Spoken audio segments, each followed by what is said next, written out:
of the Bucks' last 5 playoff series have been tied 2-2, and they've won 3 of them. But the Celtics are 33-13 all-time in best-of-7 series, tied at 2 games each.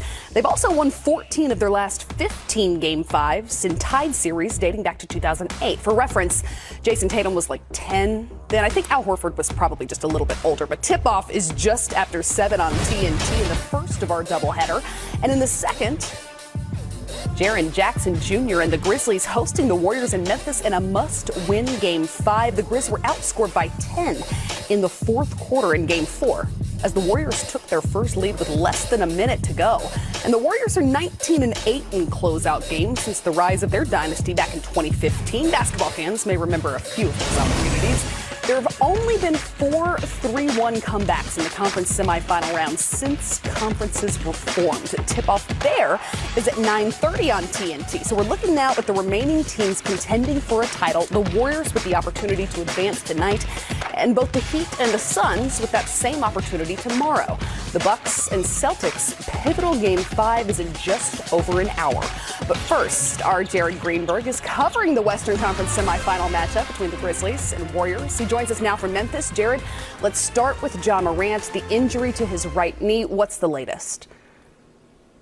Well, the latest is that he's definitely out for tonight, and Ja has been ruled doubtful for the remainder of the playoffs, however long that may be for the Grizzlies. They are calling it a bone bruise in his right knee, which, while technically doesn't necessarily rule out anything, you have to surmise at this point it is not the cause of Jordan Poole grabbing or clutching or yanking at the knee of Ja Morant that triggered this. Remember, Ja Morant missed 8 games towards the end of the regular season with a right knee injury as well. So Memphis, who is 20-6 without Ja this year, will have to march forward, Kristen, without him. On the other bench, Coach Steve Kerr tested positive for COVID-19. He was unavailable for Game 4. How's he doing, and what's the plan for Game 5?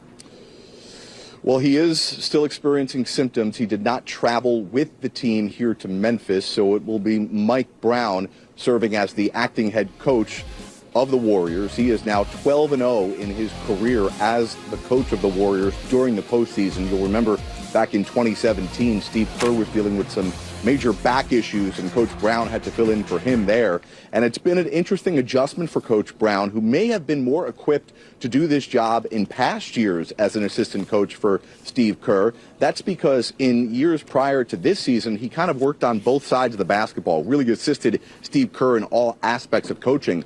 But coming into this season, Steve Kerr pulled Mike Brown aside and asked him to take charge of the defense, to become the defensive coordinator, which really left Mike Brown out of much of the offensive playbook and offensive conversation. So he said much of the last 48 hours has been getting himself up to speed on what the offensive coaches, led by Kenny Atkinson and Bruce Frazier, what their game plan has been. So he learns the lingo, learns what they like to call in certain situations, because primarily he has spent his time just focusing in on the defensive side of the basketball. But he said today that he felt like he's crammed for a final exam like he was back in his University of San Diego days, but he feels ready to go tonight for his second game in a row as acting head coach of the Warriors. Because they have struggled in the opening quarters in this series. I mentioned they took their first lead in Game 4 with less than a minute to go. What is it you've been told about these slow starts?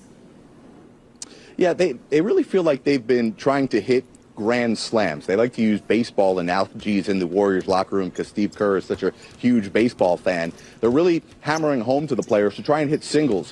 Coach Mike Brown felt like in the first quarter of Game 4, they came out too fast, too antsy, he called it.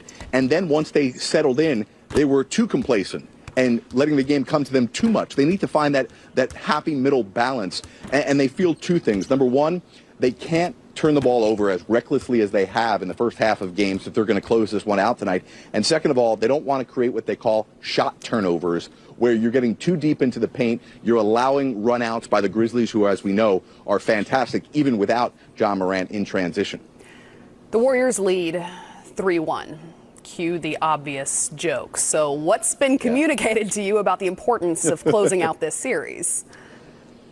Well, listen, it's really a calendar thing. If you look at it right now, the NBA announced that if either one of the Western Conference series goes to 7 games, goes 6 or more, or it goes to 7 games, that the Western Conference Finals on TNT won't start till May 18th. Right, so we're talking here May 11th, the opportunity for a full week's rest for the Golden State Warriors. They're looking to get Andre Iguodala back next series, who's been dealing with a neck injury and has not played in the second round. Obviously, you're dealing with nicks and bruises for all these other players. You have a young core of guys coming up in Jonathan Kuminga and Jordan Poole and some of those guys, but you'd love to get Looney and Clay and Draymond some much-needed rest here to gear up for facing either the Mavs or the Suns. So closing things out today and not messing around with the calendar, because if they have to go 6 and the Phoenix Suns and the Dallas Mavericks only go 6, then the conference finals will start May 16th. Those 2 days could make a huge difference in preparation for the Warriors. That they could. Are you planning on wearing that suit again, or like if the series is extended, have you prepared for this? You look sharp. I'm just saying. I am packed. Thank you, Ledlow. I am packed. You know me. I am packed for 7 games. Hey, if they want to do a best of 9, I am ready for that. I'm ready. With all the clothes I have my in the blue world. suits and I have my makeup. Thank you, Jared. Looking forward to seeing you on the sidelines. I always have my makeup, obviously. We'll talk to you soon. I'm Kristen Ledlow. He's our NBA champion, Brennan Haywood. You've done an excellent job waiting patiently for me to get to you. Well, I know Jared's a star, so I had to give him his time to shine right now. So he's doing his thing. You look sharp as well. Welcome back into our NBA TV studios. This is Playoff Central Live, brought to you by AT&T 5G. Let's start with Game 4 in the Bay as the Warriors dominated that fourth quarter. Yeah, and the Warriors dominated that fourth quarter, and they didn't come out with the right mentality, but down the stretch, they understood the importance of this game. They didn't want to give Memphis a chance to tie this series up, take care of their business. What did Giannis say last year? They didn't want to play with their food, and they did that down the stretch. And this Memphis team is great at playing without Ja, but coming down the stretch of that ball game, you really saw where they missed him. I'm glad you mentioned that. How big a loss is Ja Morant? This team has won without him, but now that we know he's likely finished for any potential postseason run? Well, listen, this team has played great without Ja Morant. Like, the fact that their record is what it is when he hasn't played in the regular season is incredible, but this isn't the regular season. And coming down the stretch of games, when you talk about the last 4 to 5 minutes when those possessions are critical, that's where you miss your star player, because Ja Morant creates such a problem that he either gets a good shot for himself or somebody else, or sometimes just him coming down the lane, missing a shot, but 3 people have to rotate to him. That clears out the side for Jaren Jackson Jr., Brandon Clark to get an offensive tip. And so missing Ja Morant, that's huge. There's no replacing him. I'm not sure what this Memphis Grizzlies team is going to do to respond, because the Warriors in the last game also did a great job of winning the rebound battle and limiting the Grizzlies to only 13 transition points. And those are 2 things that the Grizzlies hang their hat on. There was a lot of talk about the Grizzlies struggling from the field, but the Warriors did too. 24% from 3, including 0 for 7 from Clay. I'd imagine you don't have to talk to a guy much like him about these kinds of things. He knows exactly what it takes to snap any shooting slump. But what do you expect from him? I expect Clay to bounce back, just because Clay's one of those guys that doesn't lack for confidence. Guys that are true scorers, true hoopers, that have had the type of success that he has, they understand that bad games come and go, but it's how you respond to them, is that how people are going to remember you. And Clay has responded from bad games before in the past. I expect him to do the same. I expect him to have a red-hot shooting night tonight. But the first of our doubleheader on TNT is back in Boston as the Celtics are tied with the reigning champion Bucks at 2 games apiece. Again, a defensive battle. And if 16-4 is any indication, as you see there, the C's have the home court advantage. Here's more ahead of Game 5. If it was easy to make the playoffs, every team would be in the playoffs. If it was easy to get to the semis, every team would get to the semis. And it's hard. It's hard as hell. It's going to come down to who wants it, who's going to sacrifice their body more, who's going to play together more, longer, and who's going to take care of business when it's time to. Milwaukee is just, especially with Giannis, presents a different challenge. His level of physicality is extremely high, and for somebody who initiates the contact, we feel like we should be able to initiate some contact on the defensive end as well. I bet it's tough trying to initiate a game with a dominant player like Giannis on the court, because he's aggressive all the time. So in real time, it might look harder than it does on camera. The thing with the playoffs is that, like, you win, you feel great. You lose, you feel terrible. But no matter what I feel, it doesn't really matter. Emotions are for movies, not for basketball. Coincidentally, they are working on a movie about you, Giannis. I want to talk about the Celtics, but I think that we need to hit on Wesley's overalls first. Were those overalls? That feels important. They were overalls. Do we have a... Yeah, they were. Okay. All right. Like, what do you think? Like, I'm not a big overalls fan. Probably haven't worn them since I was a kid, but they coming back in style. You more fashion trendy than me, Ledlow. Do you like this? Well, I had this exact outfit in 1997. Wow. I was a third grade girl then, but he is rocking it. Okay. All right. I mean, he's serving looks. He's serving. He is the moment. Yeah. Is the way I feel. Yeah, I can see it. I guess we should move on past that. Is it possible that Al Horford saved the Celtics season? Yeah, he really did. Al Horford turned back the clock and had his best playoff game ever. Even when he was playing in Atlanta, he never had a game where he was this potent from the field. And sometimes you got to save your best for last, and that's exactly what Al Horford did. He was knocking down shots after shot. He was confident. And just as a whole, this Celtics team was 16 of 19 in the fourth quarter, 43 points, 4 of 5 from 3. Al Horford helped lead that barrage that they went on, and they couldn't have got this game without him. Went into the fourth quarter down 7, had a huge fourth quarter. Al was a major part of it. How important was Jason Tatum? Because we're used to seeing 30 from him, but 12 of them were in the fourth. It was big for Jason Tatum because of how he got his 30.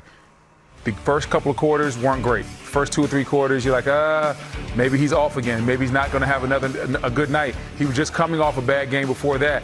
Then you see him really rise up in the fourth quarter. And that's what true superstars can do. They can say, you know what? I'm not in the moment. I'm not playing well, but I can actually get back into the game. I can figure out how I can help my team, and I can turn it on. And that's what you have to have, that mental fortitude, that mental toughness. And that's what he showed me. A young star in this game that's really carving out his own path. And we're going to be talking about this guy being a top 5 player for years to come if he keeps on this trajectory. So what more can Giannis do? 34 and 18 rebounds, tied his playoff high. Well, Giannis can actually do a lot more because he can be a lot more efficient. We've seen Giannis be a lot more efficient in his playoff career. I mean, in this series, I think he's only shooting maybe 43%, and that's coming off of a huge game the last game. Before that, he was really struggling the first 2 games of this series against this Boston defense, and especially when he's been guarded by Grant Williams, who's done a phenomenal job. So Giannis can be a lot more efficient, and if he's efficient in getting his 30 or 40 points, that'll put a lot more pressure on this Boston defense. 44% in this series. That was off the top of your head, Off the top of the dome. I just watch a lot of basketball. Incredible. That's what happens that's what happens, man, when you just stay at home and watch basketball all day. I ain't got nothing else better to do. And Ozark. But we can get to that later as well. All right, Drew Holiday, though, struggling down the stretch. Just one of his 16 points in the fourth quarter. Yeah, Drew Holiday struggled all series. When you look at the numbers, low 30s from the field, I think like 29% from 3. He just hasn't been the guy that we're used to seeing, and they need him, especially with Middleton out. This Bucks team has played so well that we're forgetting that Chris Middleton is not there, and with him not there, Drew Holiday has to step up and take on the role that Middleton had as the number 2 on this team. He normally gets to play the third guy, but now he's the second. Now he's Robin. Okay, we know Giannis is Batman. He's Robin. He normally he's Alfred the Butler, but now he gets. Ain't nothing wrong being Alfred. Alfred played a very important role in Batman. Very important. Normally he's Alfred. Yeah. He has to step up and be Robin and thrive in that role. I thought you said Robert, like Robert Pattinson.